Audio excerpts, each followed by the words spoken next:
drinking should be like a balance, right? You know, it's like there's a healthy. Why do you need to like tell the whole world I'm vegan? You know, just like normal lah. Just just be normal. You know, yeah.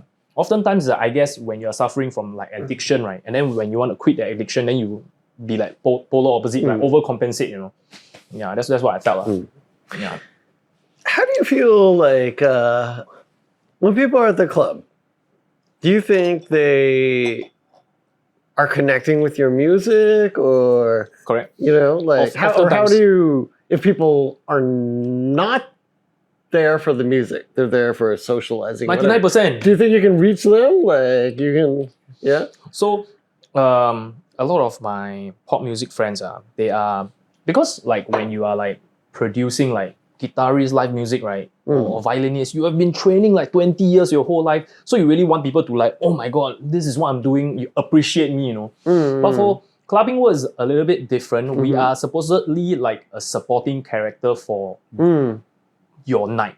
Your night is the highlight, how you enjoy the night, and then we are like a complementing piece, right? So for the DJs that try to put themselves in the center of attention, right, they will oftentimes be very disappointed. But if you are like you think of it as an angle, like you're supporting the success of their night, right? Then you really see like sometimes there's a lot of this kind of like miracle moments. Like, because you always think like people don't give a fuck about the music, right? But then the thing is, when they get drunk to a certain point, right, they react, right? Without that like fear of judgment. Okay, very good example. When the club open, right, the dance floor is empty. And it always takes a white guy to start the dance floor. All the Asian people just like...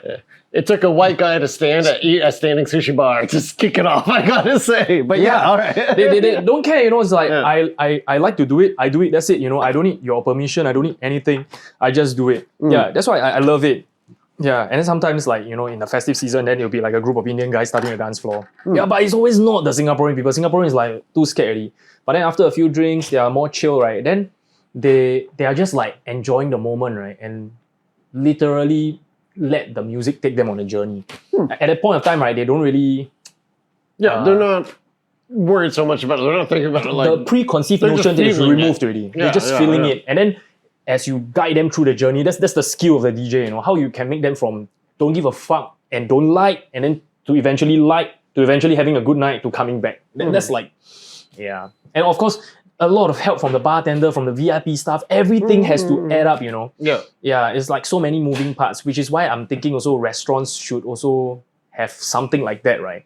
Yeah, to like milk out the satisfaction level, Yeah, but I think for mass marketing like McDonald's kind of stuff, you probably don't really need so many things, right?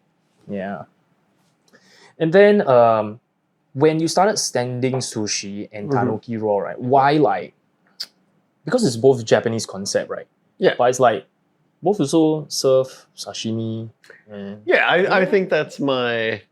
I don't know why. Are you like killing yourself? Like what was it called? Like self mutilation or something like that. What? No, there's a better way. Like I don't get the connection. Like fetricide.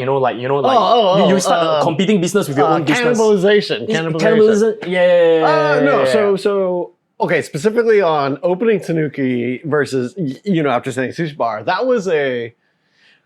I think I've been doing standing sushi bar for 3 years, and that's much more traditional, casual Japanese food.